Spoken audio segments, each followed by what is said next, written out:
La Biblia dice en Hebreos 11:6, voy a estar mencionando los versículos, si usted alcanza a llegar a ellos está bien. Dice Hebreos 11:6, pero sin fe es imposible. No hay posibilidad de que podamos agradar a Dios, porque es necesario que el que se acerca a Dios crea que le hay y que es galardonador de los que le buscan. Sin lugar a dudas, todos hemos enfrentado situaciones en el ministerio que demandan de nuestra fe, en las finanzas, en las situaciones con la familia, en la misma congregación, porque es la fe lo que nos sostiene, no lo que se ve, sino en lo que creemos, nuestra fe. Y Pablo instruye a Timoteo en el versículo que hemos estado mencionando, 1 Timoteo 4:12. Le dice Pablo a Timoteo: ninguno tenga en poco tu juventud, sino sé ejemplo. El modelo a imitar, el modelo que todos quieran imitar de los creyentes en palabra, en conducta, en amor, espíritu, fe y pureza. Hace unos momentos alguien mencionaba una expresión que me llamó la atención, que es importante volver a mencionar. Delante de Dios somos mayordomos, pero delante de la iglesia somos o debemos ser de ejemplo. Y hacer la obra del ministerio requiere, entre muchos otros requisitos, requiere fe. ¿Requiere qué? Requiere fe. La palabra del griego para fe es pistis, que en su traducción primaria todos sabemos es creer, confiar total y absolutamente en Dios, y que es una de las cualidades que nos permiten establecer una relación vertical con Dios. Y esa relación vertical con Dios a los ministros nos es vital para que podamos cumplir con nuestras tareas ministeriales. Por eso es que el autor de la carta a los Hebreos dice: sin fe es imposible agradar a Dios, no se puede. Necesitamos creer que cuando estamos en su presencia y estamos expresándole a Dios nuestras necesidades y estamos abriendo nuestro corazón en la presencia del Señor, debemos estar bien conscientes que Él está escuchando nuestras oraciones, que Él conoce nuestro corazón, porque sin fe es imposible agradarlo a Él. El versículo 5 de Hebreos 11:5 dice: pues por la fe Enoc fue transpuesto, es decir, cambiado del lado terrenal al lado celestial, sin pasar por la muerte. Por la fe, Enoc, cuando fue transpuesto para no ver muerte, y no fue hallado porque lo transpuso Dios, y antes que fuese transpuesto por Dios, tuvo testimonio de haber agradado a Dios. ¿Alguno de ustedes sabe cuántos años vivió Enoc? La Biblia dice en Génesis 5:23 que fueron los días de Enoc 365 años. Caminó pues Enoc con Dios y desapareció porque lo llevó Dios.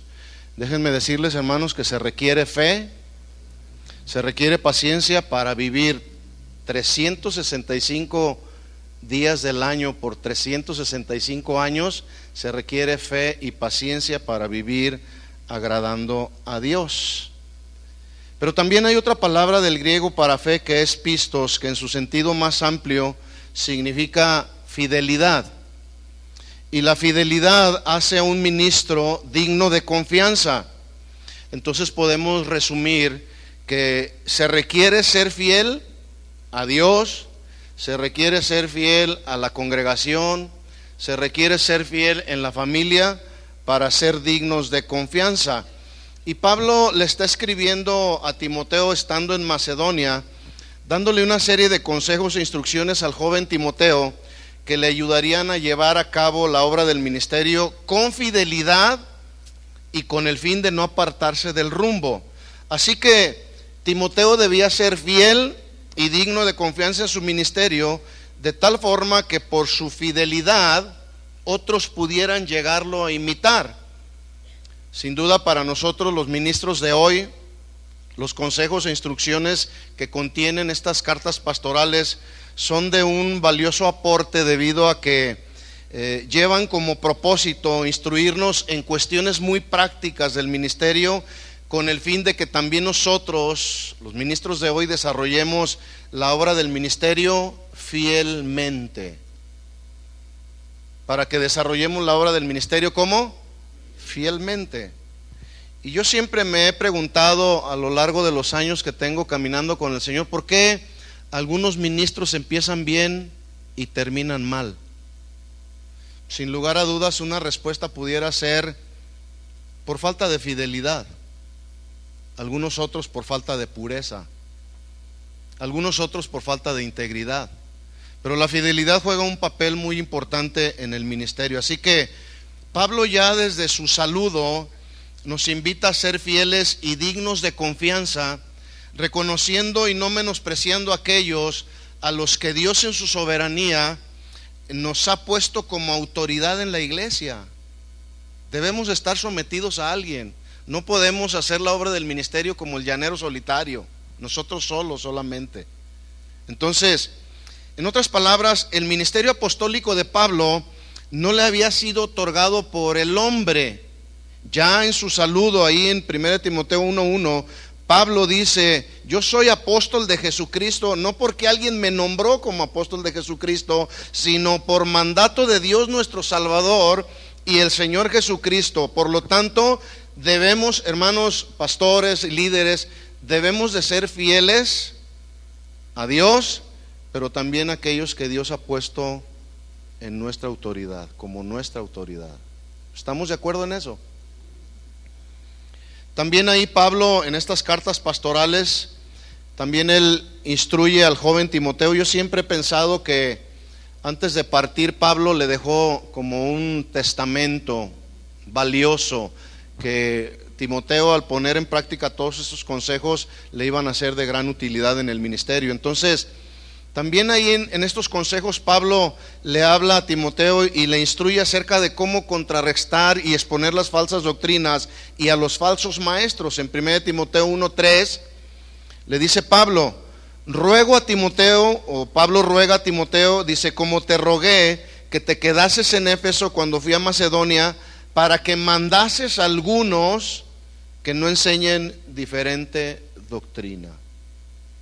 En otras palabras, debemos ser fieles y dignos de confianza para exponer tanto las falsas doctrinas como los falsos maestros. Y esto a muchos no les gusta, porque hacen la obra del ministerio buscando el favor de los hombres y no buscando el favor de Dios. No, debemos de ser fieles y dignos de confianza, exponiendo a los falsos maestros, pero también las falsas doctrinas. En tercer lugar, encontramos cómo Pablo también instruye a Timoteo a ser agradecidos con Dios, porque Dios fue el que nos dio el privilegio de ser llamados al ministerio. En 1 Timoteo 1:12, el mismo Pablo da acción de gracias a Dios y dice: doy gracias al que me fortaleció, a Cristo Jesús nuestro Señor, porque me tuvo por fiel. Ahí está otra vez la palabra del griego pistos, dignos de confianza y confiable. Dice: poniéndome en el ministerio. Palabra del griego diaconía, que se traduce el servir a los demás. En cuarto lugar, encontramos ahí, dentro de todos estos consejos que Pablo le da a Timoteo acerca de cómo se deben enfrentar a los pecadores dentro de la iglesia, como lo fueron Himeneo y Alejandro, a quienes dice Pablo que tuvo que entregar a Satanás para que aprendan a no blasfemar. ¿A quiénes? A los pecadores, a los que se oponen.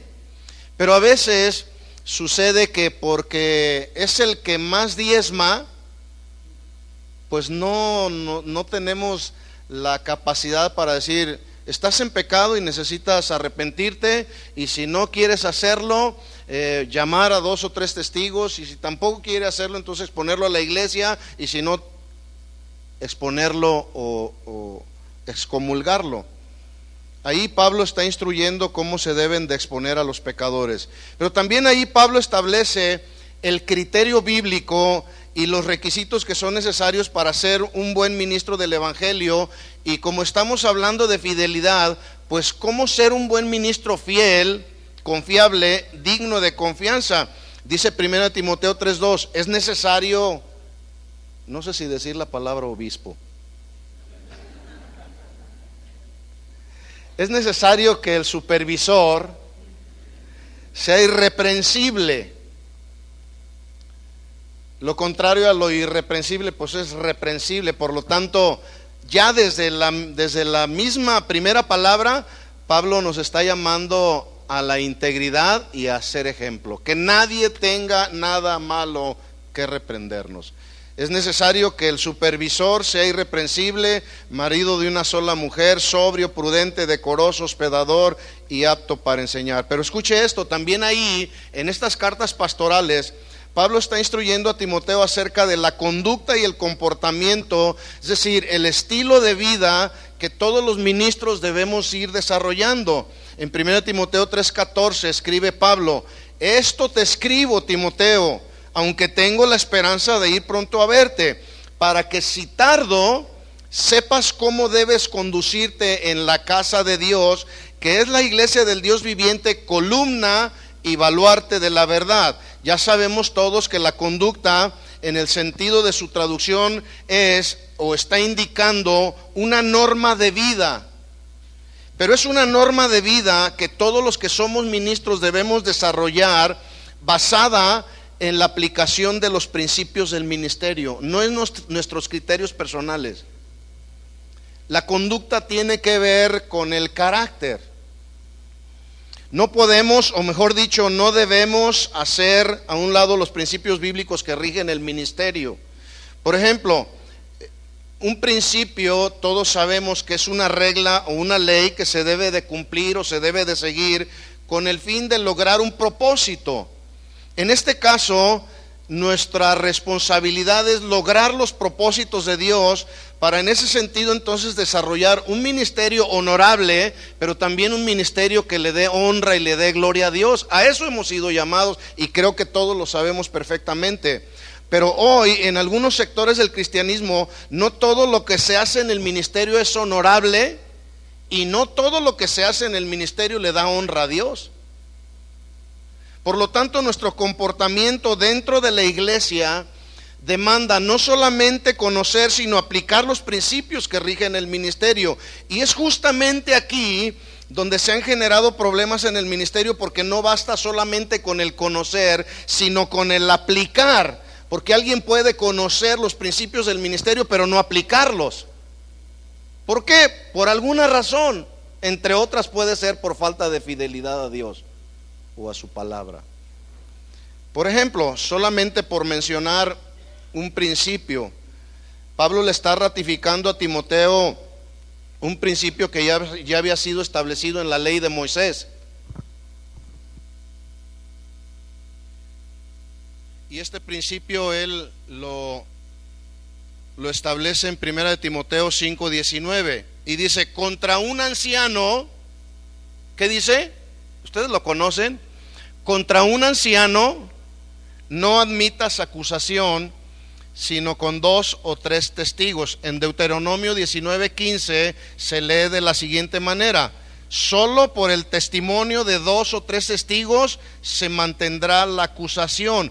Por lo tanto, mis hermanos, el conocer y aplicar los principios que rigen el ministerio nos lleva a ser ejemplos a los creyentes y ministros dignos de confianza.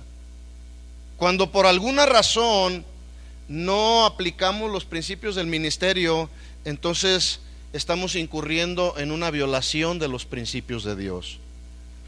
Así que Pablo escribe a Timoteo en 1 Timoteo 4:12, lo vuelvo a repetir: ninguno tenga en poco tu juventud, sino sé ejemplo, el modelo a imitar de los creyentes en palabra, conducta, amor, fe y pureza. Por lo tanto, lo que Pablo está tratando con Timoteo es que se requiere de un ejemplo de fidelidad en todas las áreas del ministerio y de la vida social, con el fin de ser dignos de confianza, para que entonces podamos ser de ejemplo y la gente pueda tener la posibilidad de imitarnos. La pregunta que me surge a mí es: Y puedo yo encontrar consejos en la palabra de Dios que me puedan ayudar a ser un ministro de ejemplo, de fidelidad y ser confiable ante los creyentes. La respuesta obvia es sí. Ahí en la Biblia encontramos todos. Yo voy a mencionar solamente 3 principios, aunque hay muchos más en las Escrituras. Por ejemplo, número 1, un principio que nos puede ayudar a ser ministros de ejemplo, de fidelidad, y eso nos lleve a ser personas confiables ante los creyentes, es la expresión y la manifestación del carácter de Cristo. Del carácter de Cristo. Pablo le dijo a los Gálatas en el capítulo 4, versículo 19: hijitos míos, por quienes vuelvo a sufrir dolores de parto hasta que Cristo sea formado en vosotros. Otra versión dice: hasta que el carácter de Cristo sea formado en vosotros. Y sin lugar a dudas, esta será una tarea a la que deberemos trabajar con fidelidad y perseverancia hasta que Cristo venga por segunda vez o nos llame a su presencia. Siempre tendremos que ser fieles a que el carácter de Cristo se vaya desarrollando cada vez más en nuestra vida. Y todo lo que nos han enseñado desde el día de ayer tiene mucho que ver con el carácter precisamente. Y estamos aquí y estamos aprendiendo. No es que ya lo sabemos todo. Alguien decía: pues, ¿qué le puedo enseñar a estos hombres si ya lo saben todo? Hay muchas cosas que todavía debemos aprender. Por lo tanto, el llamado de Pablo es hacer ejemplo a los creyentes en fidelidad y por ende ser confiables ante la grey, siendo transparentes, con convicciones bien definidas, sin importar el escenario en el que nos encontremos. Eso es carácter. Es decir, que yo soy el mismo aquí y allá abajo, ¿verdad? ¿Qué otro consejo encontramos en la palabra que nos puede ayudar para ser un ministro de ejemplo de fidelidad? Porque cuando Pablo le dice hay que ser ejemplo en fe, vuelvo a repetir, esta palabra fe se traduce también digno de confianza, fidelidad. Otro ejemplo, otro consejo que nos puede ayudar para ser de ejemplo de fidelidad a los creyentes es expresando y manifestando fiel sumisión y sujeción a Dios, pero también a los que Dios ha puesto por autoridad sobre nosotros. Sujeción tiene que ver con el carácter también. Tiene que ver con la docilidad, con la obediencia, con el sometimiento, con la subordinación a la autoridad que una persona le debe a otra. A veces pensamos que ya no tenemos que rendirle cuentas a nadie, porque ya somos los pastores y ya no tenemos la responsabilidad de rendirle cuentas a nadie. No importa entonces la posición que ocupemos, siempre habrá alguien arriba en la cadena de autoridad, arriba de nosotros. Y si eventualmente alguien pudiera decir, pues ya no tengo a nadie por encima de mí, entonces debemos recordar que arriba de nosotros está Jesús, quien es la cabeza de la iglesia. Él es la cabeza de la iglesia, a quien debemos estar sometidos también. Él dijo en Juan 15:5: porque separados de mí nada podemos hacer. En tercer lugar, yo encuentro también otro consejo ahí en la Escritura que nos ayuda para ser ministros de ejemplo de fidelidad y ser confiable ante los creyentes. Y este tercer ejemplo es donde voy a tratar de enfocar un poquito más el mensaje, confirmando mucho de lo que Toño Ortiz el día de ayer estaba compartiendo, y es manifestando un carácter de siervos. Manifestando un carácter de siervos. Porque a veces pensamos que ya llegué a ser pastor y ya no debo de manifestar un carácter de siervo. Dice entonces Pablo: ninguno tenga en poco tu juventud, sino sé ejemplo a los creyentes en fidelidad. Es decir, que seas digno de confianza debido a que tu expresión o manifestación de un carácter de siervo te hace que otros puedan imitarte. Nuestro modelo a imitar por excelencia de un carácter de siervo, ya nos decían ayer, pues precisamente es nuestro Señor Jesucristo. Y como el deseo de Jesús era que sus discípulos, sus aprendices, quienes continuarían su obra, la obra que Él inició, el deseo de Jesús era que ellos manifestaran un carácter de siervos. Se dispone a continuación a darles una enseñanza acerca del verdadero carácter de un siervo. Estamos hablando de carácter y con el cual la gente puede lograr tomarnos como ejemplo. Los discípulos de Jesús tenían un concepto muy equivocado acerca del servir. Era muy opuesto a la perspectiva de Jesús.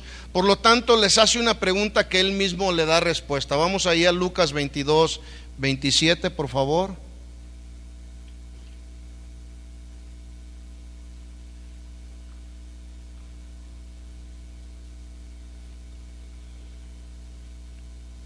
Lucas 22, 27.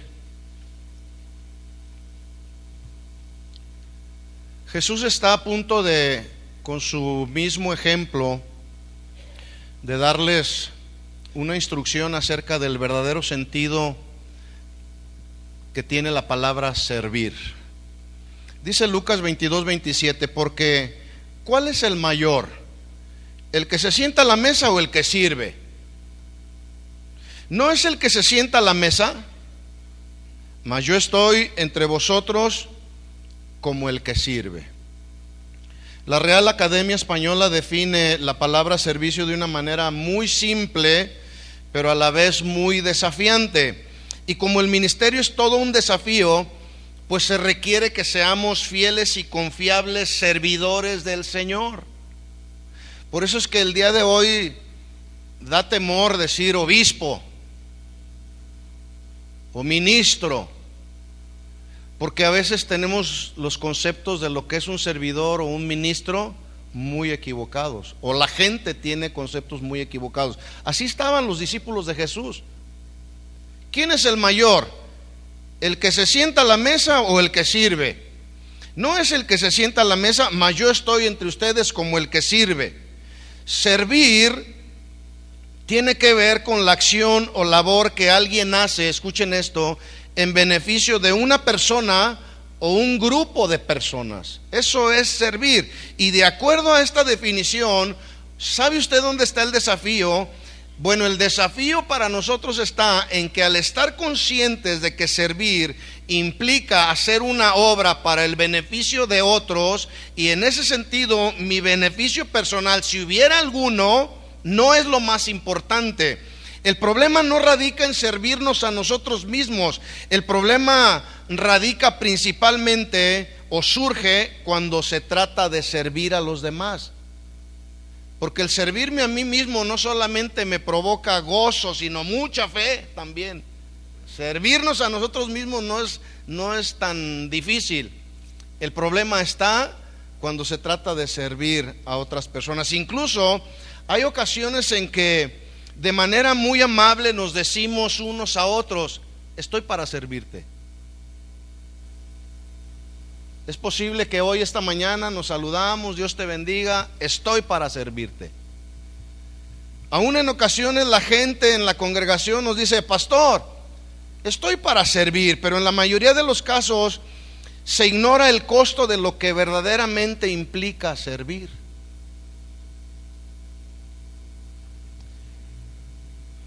Algunos suponen que servir en el ministerio implica solo tener un lugar de autoridad o privilegio que nos sea otorgado para darle órdenes a la grey. Ese no es el verdadero sentido de la palabra servir. Dar órdenes cualquiera lo hace. Es muy fácil dar órdenes. Los discípulos tenían una perspectiva equivocada acerca de esta palabra servir, pero Jesús se dispone a enseñar con su ejemplo justamente el verdadero sentido y el significado de la palabra servir, que vuelvo a repetir su traducción según la Real Academia Española, es hacer una labor que va a ser de beneficio a otros, a otro o a otros, y en donde el beneficio que yo pudiera obtener, si hay alguno, no es lo más importante. Lo más importante es servirnos unos a otros. Ahora, la pregunta es: ¿cuál es el escenario en el que se está desarrollando, se va a desarrollar esta enseñanza? Bueno, Jesús, siendo el maestro de maestros, celebrando la última cena con sus discípulos, con sus aprendices. Después de esa última cena, ¿usted sabe qué era lo que le esperaba a Jesús? La cruz. Le esperaba la cruz. Cualquiera de nosotros, si supiéramos que en 3 días vamos a morir y nuestro último deseo sería celebrar una cena con nuestros más cercanos familiares, pues lo menos que pudiéramos esperar es que nuestros familiares nos sirvieran. Y eso estaría bien, porque sería nuestro último deseo. Pero mientras los discípulos estaban ahí en un altercado, en una disputa acerca de quién sería el mayor, en medio de esa situación, Jesús pregunta a los que estaban reunidos en esa cena: ¿cuál es el mayor, el que se sienta a la mesa o el que sirve? ¿Qué no es el que se sienta a la mesa? En la narración de Jesús habla de 2 personajes. A uno lo describe como el mayor y al otro como el servidor.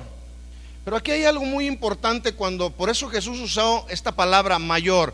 Cuando él habla del mayor, Jesús estaba aludiendo a alguien que es el dueño, alguien que es cabeza, alguien que tiene autoridad para dirigir, para dar órdenes, y que de manera muy lógica es a quien se le debe de servir. Por lo tanto, la respuesta obvia a la cual el mismo Jesús le da respuesta es: pues es el mayor, el que tiene autoridad, el que da órdenes. Él solo se sienta a la mesa y otros vienen y le sirven.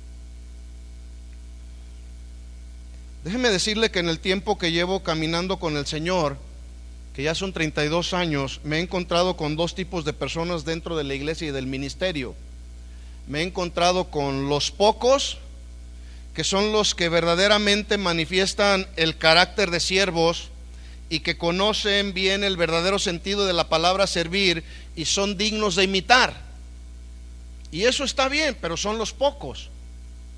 Pero también me he encontrado con los muchos, que son aquellos que conocen el sentido de la palabra servir, pero prefieren mejor pedir a otros que les sirvan.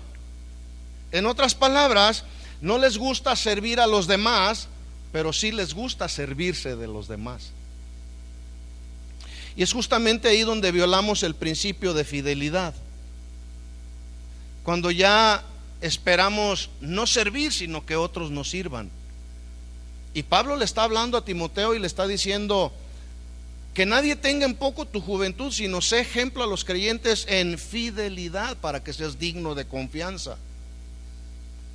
Ahora quiero aclarar que cuando Jesús está enseñando lo que es el sentido de ser mayor, que es ser cabeza, tener autoridad para dirigir, para dar órdenes a otros, Jesús no está enseñando que es malo ser cabeza. No está enseñando Jesús que es algo equivocado. Por el contrario, se requiere y es necesario que para que haya una buena organización y haya orden en la familia, y haya orden en la iglesia, y haya orden en un negocio, se requiere que haya alguien que es la cabeza. ¿Se imagina usted un ministro que en su vida es todo un desorden? ¿Cómo va a estar la congregación? ¿Cómo estará esa congregación? Desordenada. Por ejemplo, en la Biblia encontramos personajes a quien Dios llamó para ser cabeza, para dirigir, para dar instrucciones, para marcar el rumbo. Por ejemplo, encontramos en el Antiguo Testamento, encontramos a Moisés y a Josué, quienes fueron llamados para dirigir al pueblo de Israel hacia la tierra prometida. También en el Antiguo Testamento encontramos a Esdras y a Nehemías dirigiendo al pueblo de Israel para que reconstruyeran los muros de Jerusalén. Se requiere el orden, se requiere que haya una cabeza, se requiere que haya alguien que dirija y que haya alguien que dé instrucciones. En el Nuevo Testamento encontramos a Pedro, a Pablo, a Timoteo y a algunos otros dirigiendo a la iglesia. En un negocio es necesario que haya una cabeza que dé dirección. En el hogar se requiere de alguien que sea la cabeza que dirija a la esposa y a los hijos. Pero en la iglesia también es necesario que haya alguien que ha sido genuinamente asignado por Dios para ser cabeza en la congregación local. ¿Se imagina una congregación donde todos son cabeza? Se hace un desorden. Así que hablar de de que alguien es mayor tiene que ver con el ser cabeza, una cabeza que dirige, pero que también tiene autoridad para dar órdenes. Y escuche bien la pregunta que voy a hacer a continuación. Entendiendo lo que cuando Jesús está hablando de lo que significa ser el mayor, el que dirige, el que tiene autoridad, el que puede dar órdenes. Entonces la pregunta es, ¿usted cree que Jesús en esa mesa de la última cena podría haber asumido el rol de ser mayor, sentarse a la mesa con su autoridad, la cual los discípulos ya reconocían, y dar la orden de que le sirvieran? ¿Usted cree que él podría haber hecho eso? Sí, definitivamente sí. Pero escuche esto, él decidió presentarse delante de ellos como el que sirve. Y Jesús sirvió hasta el último momento. Jesús fue fiel y fue digno de confianza. En otras palabras, el Hijo de Dios, el Maestro de Maestros, el cual Pablo dijo en Colosenses 1:16, porque en Él fueron creadas todas las cosas, las que hay en el cielo, en la tierra y debajo de la tierra, invisibles e invisibles, tronos, dominios, principados, potestades, todo fue creado por medio de Él y para Él. En Él fueron hechas todas las cosas y todas las cosas en Él subsisten, porque Él es la cabeza del cuerpo, que es la iglesia. Él es el principio, el primogénito de entre los muertos, para que en todo tenga Él la preeminencia, el primer lugar. ¿Se imagina usted a ese Jesús asumiendo el papel del que sirve? Entonces dice Lucas ahí, preguntando Jesús en la narración de Lucas, ¿cuál es el mayor, el que se sienta a la mesa o el que sirve? No es el que se sienta a la mesa, mas yo estoy entre ustedes como el que sirve. Ayer alguien decía que el pastor debe de oler ¿a qué? A oveja. Cuando yo era pequeño, mi abuelo criaba cerdos, y todavía en mi infancia se usaba como modo de respeto llegar, y al momento de saludar al abuelo tenía uno que besarle la mano. ¿Sabe usted a qué le olía la mano a mi abuelo?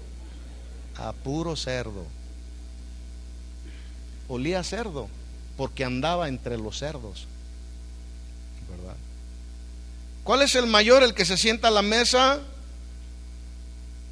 o el que sirve? Yo vengo entre ustedes como el que sirve. Otra versión, la versión Palabra de Dios, dice de otra manera. Dice Jesús, ustedes piensan que el que está a la mesa es el más importante, mas yo soy como un siervo entre ustedes. Y a veces esa palabra hay quienes no la entienden, y en lugar de poner la palabra siervo con S minúscula, la ponen con S mayúscula o con la S de dólares. Hay tres términos en el griego que traducen servidor, servicio y servir, que todos conocemos: diáconos, diaconeo y diaconía.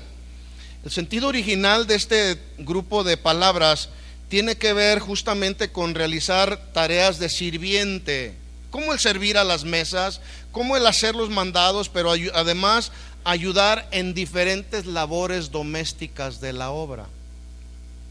Y la mejor ilustración que encontramos acerca del servir en las mesas lo encontramos en Hechos capítulo 6, donde dice la Escritura: no es justo que nosotros sirvamos a las mesas y dejemos nuestra principal labor, que es la oración y la palabra.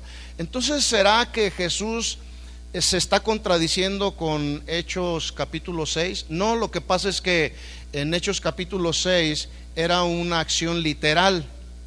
Porque a veces nosotros venimos y servimos a la mesa, al pueblo, pero antes ya preparamos y sazonamos el mensaje que el domingo o entre semana venimos a ofrecer a la mesa donde los creyentes se sientan, que es una acción más espiritual. Jesús le dijo a los discípulos: yo estoy entre ustedes como el que sirve. Un buen número de comentaristas coinciden en afirmar que efectivamente Jesús tomó una charola tomó una servilleta en su brazo y se puso a servir a la mesa donde estaban reunidos todos sus discípulos, sin faltar ninguno. Es decir, ahí en esa mesa Jesús sirvió a Pedro, que Jesús sabía que en un momento más lo iba a negar, o días más adelante lo iba a negar. Pero también Jesús ahí en esa mesa estuvo dispuesto a acercarle la charola a un Tomás que en un momento dado también iba a dudar de él. Pero también ahí en esa mesa estaba Judas, a quien Jesús sabía que lo iba a traicionar. Pero él estuvo dispuesto a tomar esa charola y poder decirle a la gente, a los discípulos ahí, estaban celebrando la Pascua con panes sin levadura. ¿Quieres más pan, Judas? ¿Quieres más pan, Pedro? Pensemos por un momento en la siguiente pregunta. No responda, no diga nada. ¿Usted estaría dispuesto a servir a la mesa donde está uno que de antemano usted sabe que lo va a negar? De antemano usted sabe que va a dudar de usted y de antemano usted sabe que lo va a traicionar. ¿Estaríamos dispuestos a servirles en la mesa? Quizá nosotros no, pero Jesús sí lo hizo, lo cual significa que Jesús nos está enseñando el verdadero sentido y el significado de la palabra servir, que es, vuelvo a repetir, hacer un beneficio de otros o a otros sin importar si obtengo yo un beneficio, ya que mi servir es incondicional sin esperar nada a cambio. Jesús así lo hizo, y ahí es donde tenemos que ser fieles y dignos de confianza, sirviendo independientemente del carácter, de la personalidad, de la conducta de las personas. Con esta acción Jesús está mostrando además que servir es parte esencial del carácter. Si hemos estado hablando del carácter, entonces servir es un asunto que tiene que ver con el carácter, porque el servicio para Jesús era algo que ya era parte de su estilo de vida. Por lo tanto, esto significa que todos aquellos que somos ministros, servidores, debemos mostrar como parte de nuestro carácter y nuestro estilo de vida el ejemplo de servicio que Jesús nos dejó con su propia vida.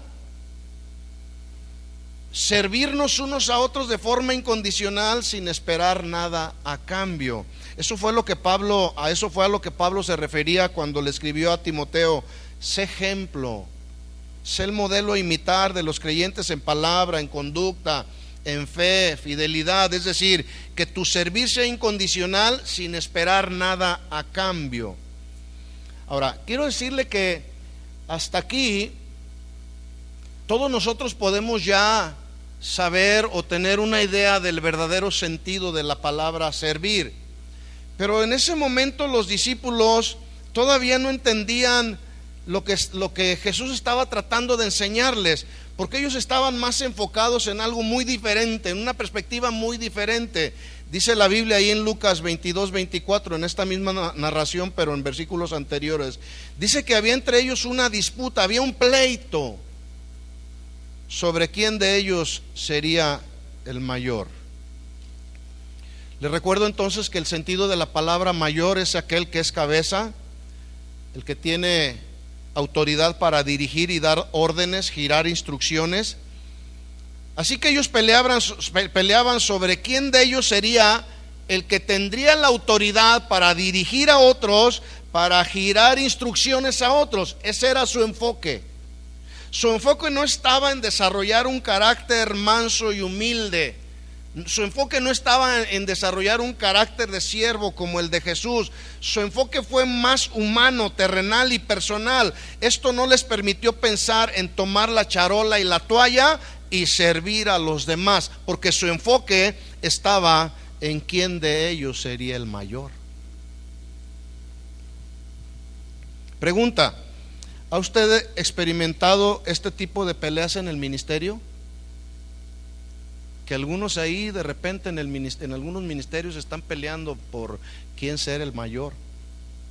Sí, sabe a lo que me estoy refiriendo. Aún más, quiero ir un poquito más allá. ¿Alguno de nosotros hemos sido parte de este tipo de peleas? que de repente nos estamos peleando ahí por quién será el mayor. Y Jesús entonces, enseñándoles acerca del verdadero carácter de siervo, y ahí es donde deberían de ser fieles, y ahí es donde debemos de ser fieles y dignos de confianza, les dice en el versículo 25 de Lucas 22: los reyes de las naciones se enseñorean de ellas, y los que sobre ellos tienen autoridad son llamados bienhechores. Otra versión de este mismo versículo dice así: hacen que el pueblo les llame hacedores de bien, benefactores del pueblo, filántropos, título que ellos buscaban con afán, porque eso les daba solamente un prestigio, les daba autoridad, y ellos buscaban con afán esa autoridad y ese prestigio antes que servir.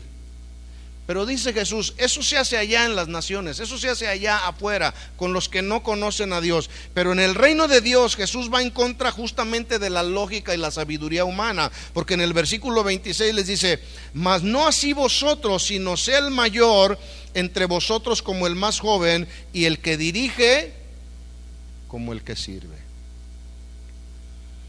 Dicho de otra manera, bajo el régimen del mundo, la gente busca escalar niveles de autoridad a través de medios muy humanos, terrenales, muy personales, y se dedican a hacer lo que es necesario con tal de lograr sus propósitos personales.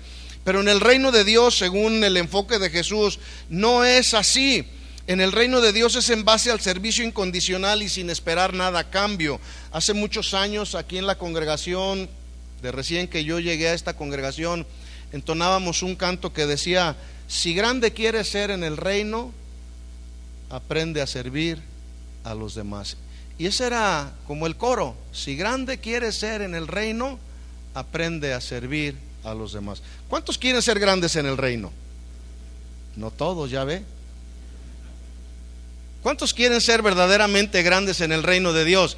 Aprende a servir a los demás.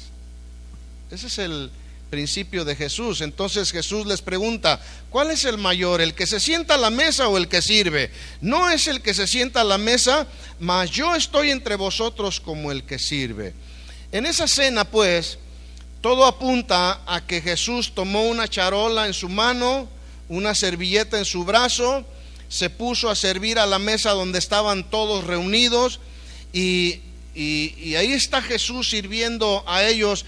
Pero además hay algo que sucedió en esta última cena que no lo menciona Lucas, pero sí lo menciona Juan en su evangelio.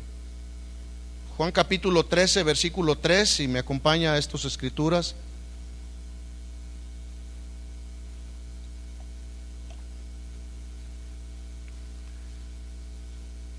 Sabiendo que Juan 13:3 dice así: sabiendo Jesús que el Padre le había dado todas las cosas en las manos y que había salido de Dios y a Dios iba. Quiero recordarle que Jesús está enseñando el verdadero sentido y significado de la palabra servir. Ya lo había hecho anteriormente en la narración de Lucas. Había tomado una charola y una toalla y sirvió a la mesa de todos los que estaban ahí. En el versículo 4, mire lo que hace Jesús. Se levanta de la cena, se quita su manto, símbolo de autoridad, y tomando una toalla, se la ciñó. Luego puso agua en un lebrillo, en una vasija, y comenzó a lavar los pies de los discípulos y a enjugarlos con la toalla con que estaba ceñido. Mientras Jesús está lavando los pies de los discípulos, pregunta: ¿qué era lo que estaban haciendo los discípulos? Se estaban peleando, estaban enfocados en una discusión acerca de quién de ellos sería el mayor. Por lo tanto, es muy obvio que ninguno de ellos sería capaz de agacharse a lavar los pies de los demás, pero Jesús sí lo hizo, y una vez más, con su vivo ejemplo, Él nos está mostrando el verdadero significado de la palabra servir.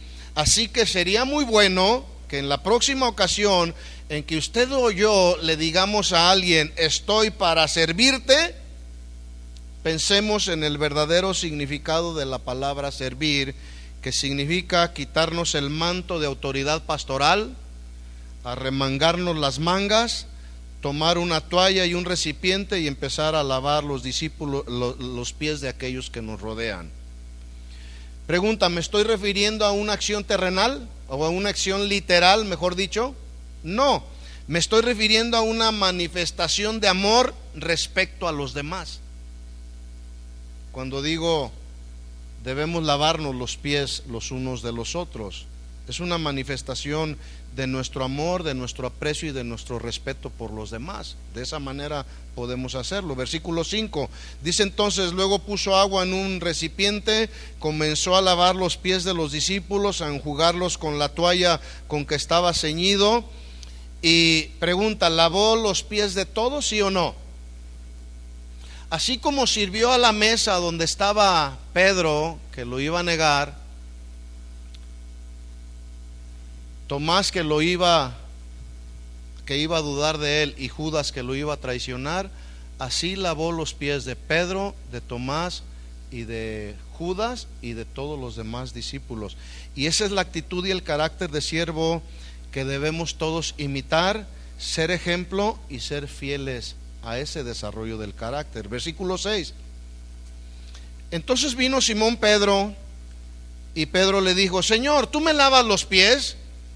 Esa acción del maestro, por la pregunta que hace Pedro, esa acción del maestro le estaba pareciendo a Pedro como algo ilógico, tal vez como algo que escapaba de su razonamiento, porque Jesús siempre va en contra de la lógica, su razonamiento humano, debido a que ya para ese punto todos los que estaban reunidos en esa mesa reconocían perfectamente la autoridad de Jesús. A Pedro le era muy difícil entender que con su nivel de autoridad hiciera un trabajo que solamente le correspondía a los esclavos. ¿Sabía usted que el nivel de autoridad no se mide por la cantidad de personas que están bajo nuestra supervisión y dirección? Así no se mide nuestro nivel de autoridad. El nivel de autoridad de un ministro se mide por la disposición y manifestación de un carácter de siervos, y en eso es en lo que debemos de ser ejemplo y dignos de confianza, en el carácter de siervos. Versículo 6. Entonces pregunta Pedro: ¿tú me lavas los pies? Notemos cómo en su nivel terrenal Pedro no estaba entendiendo y la grandeza del servicio que Jesús estaba tratando de enseñar, porque ya lo dijimos anteriormente, su enfoque no estaba en hacer un beneficio a otros, sino su enfoque estaba en su beneficio personal, que era ¿quién sería el mayor? Pedro pudo haber pensado: cuando el maestro se vaya, yo voy a ser el mayor. Respondiendo Jesús le dijo, versículo 7: Pedro, lo que yo hago tú no lo entiendes ahora, mas lo entenderás después. Pedro le dijo: no me lavarás los pies jamás. Pedro, al no estar reconociendo la autoridad de Jesús en su sentido real, Pedro se está tratando de negar a que Jesús le lavara los pies. Sin embargo, en ese reconocer justamente la autoridad de Jesús, Pedro también sabía que realmente a quien le correspondía lavar los pies era a él y no al maestro. Por lo tanto le dice: no me lavarás los pies jamás. Jesús le respondió: si no te lavare los pies, tampoco tendrás parte conmigo. Le dijo Simón Pedro: Señor, no solo me laves los pies, sino también las manos y la cabeza, porque el que está lavado no necesita sino lavarse los pies, pues está todo limpio, y vosotros limpios estáis, aunque no todos. Dice el versículo 11, porque sabía quién le iba a entregar, por eso dijo: no estáis limpios todos. Así que después que les hubo lavado los pies, tomó su manto. Les recuerdo que el manto es símbolo de autoridad. Tomó su manto, y al momento de que Jesús toma su manto, me surge una pregunta. La acción de lavar los pies de los discípulos, o con esa acción a la que Jesús llevó a cabo lavando los pies de sus discípulos, ¿sería que Jesús estaba perdiendo su autoridad? No. Hay quienes pudiéramos llegar a pensar que por nuestras acciones de servicio a otros restaremos autoridad, cuando es al contrario. La señal de autoridad viene a los ministros como consecuencia de nuestro servir a los demás. Así que Jesús, con esa autoridad, volvió a tomar su manto. Después que les hubo lavado los pies, volvió a la mesa y les dijo: ¿sabéis lo que he hecho?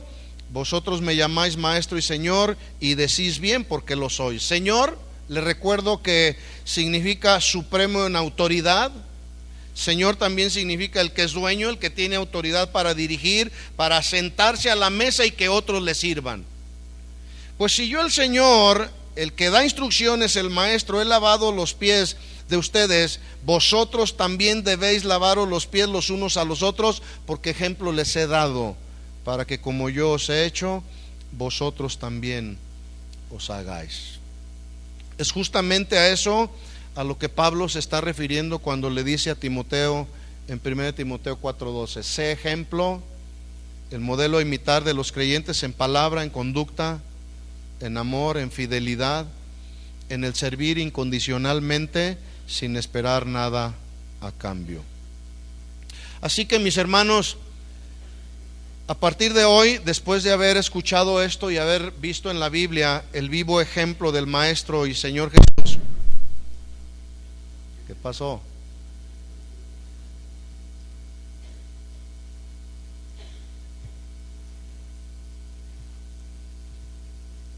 Ok. A partir de hoy, después de haber visto el ejemplo del Maestro en la Biblia, quien estuvo dispuesto a quitarse el manto para servir a los demás, cuando usted le diga a alguien: estoy para servirte, usted ya sabe el verdadero sentido de la palabra servir. Más de alguna vez a alguien le hemos dicho: estoy para servirte. Sin embargo, es muy triste y muy lamentable en la familia, en la iglesia, en el ministerio, que el carácter de siervo cada vez se ve menos manifestado. Así que mientras los discípulos se peleaban y no eran capaces de servirse los unos a los otros, Jesús preguntó: ¿quién es el mayor? ¿El que se sienta a la mesa o el que sirve? ¿No es el que se sienta a la mesa? Mas yo estoy hoy entre ustedes como el que sirve. Jesús, pues, verdaderamente era el mayor, y los demás estarían dispuestos a servirle. Sin embargo, Jesús, por un lado, en la narración de Lucas se mostró como el mesero, y en la narración de Juan después se muestra como el esclavo. Y finalmente dice Jesús: pues si yo, el Maestro y Señor, he lavado los pies de vosotros, también debéis lavaros los pies los unos a los otros, porque ejemplo les he dado, para que como yo he hecho, vosotros también hagáis. Finalmente, el versículo en Juan capítulo 12, versículo 26, dice así: Juan 12, 26. Si alguno me sirve, dice Jesús, si alguno me sirve, sígame. Es decir, siga mi ejemplo de mesero y maestro. Y donde yo estuviere, allí también estará mi servidor. Si alguno me sirviere, mi Padre le honrará.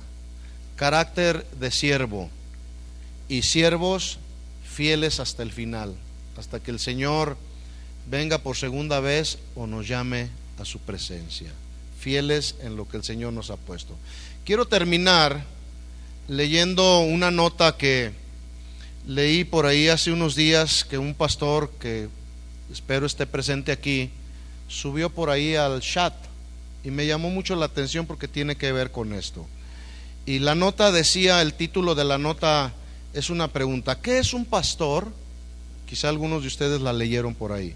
Voy a terminar con esto. ¿Qué es un pastor? Dice: soy más humano de lo que muchos piensan. Soy pastor por llamado, por haber sido escogido, por elección y vocación. Pero eso no anula el material con el que Dios me hizo, el mismo material con el que hizo a los demás, a las demás personas, en especial a la gente que pastoreo. Me enfermo, me agoto, me desanimo, me entusiasmo, tengo fallas, aciertos, pero también lloro y río, me enojo. A veces logro controlarme, otras no. A veces se me van las luces y digo las cosas tal como las siento y las pienso. La mayoría de las veces uso el filtro entre mi cerebro y la boca. La verdad es que esto de ser pastor es lo mejor que me ha pasado. No creo que pudiera ser tan feliz en algo tan diferente y realizando otra ocupación. Pero lo que muchos ignoran es que un pastor es otro ser humano. Por eso quizás también ignoran que tenemos familia que atender y proveer para ellos. Ellos nos necesitan tanto como ustedes. Además tenemos sentimientos y nos duele la traición, los comentarios malintencionados por parte de personas que están resentidas porque no actué como ellas querían. Quizás a ti que lees esto no te importe, pero tu pastor se hace pedazos para que otros estén completos. Y algunas veces ya cuando están completos se levantan y se van. Aclaro, no estoy nostálgico o deprimido. Solo que desde ayer vengo reflexionando sobre eso de ser pastor y quise mostrar una verdad que algunos no quieren ver y otros menosprecian. Ser pastor no es una asignación fácil porque su trabajo consiste en servir a personas y las personas somos difíciles. Por eso, pastor, tú y yo, más que nadie en la iglesia, necesitamos mantener nuestros ojos puestos en Jesús para poder seguir corriendo la carrera. De lo contrario vamos a terminar heridos, amargados y enfermos del cuerpo y del alma. Vamos, pastor, dice la nota, caminemos con la frente en alto, con la pasión a flor de piel, con la misma entrega con que Cristo tuvo, con el amor y el carácter de siervo que manifestó a los demás, con el sacrificio que transmitió en la cruz y con la fidelidad y lealtad que mostró a Judas, aun cuando sabía que lo estaba traicionando. Pasemos por alto las indiferencias y los desplantes, la deshonra y el abandono de aquellos a los que un día ayudaste y hoy la memoria les falla. Los ministros que un día tú les secaste las lágrimas y hoy hacen derramar las tuyas. Adelante, pastor, vamos, pastor, esto es para valientes y para humildes. Ayer llegué a la conclusión de que ser pastor no es nada fácil. Por eso mismo no todos pueden serlo. Sin embargo, Dios te escogió a ti y me escogió a mí porque Él sabía que podíamos hacerlo. Ahora, con un entendimiento claro de lo que significa servir, quiero decirles a todos ustedes, compañeros del ministerio, que estoy para servirles. Que Dios les bendiga. Oremos. Señor, te damos gracias por tu palabra. Gracias por instruirnos esta mañana. Gracias por recordarnos los principios en los cuales debemos establecernos cada día hasta el final, siendo ejemplos de la grey. Qué gran desafío has puesto frente a nosotros, Señor. Se requiere fe, se requiere fidelidad, se requiere perseverancia, pero por sobre todas las cosas se requiere de tu gracia, Señor. Así que en esta hora pedimos que tu gracia nos sostenga, que tengamos sabiduría para obrar y que tengamos fe para caminar cada día, Señor. En el nombre de Jesús nos encomendamos a ti y a la palabra de tu gracia, Señor, que es la única que tiene el poder para sobreedificar en nuestras vidas, Señor.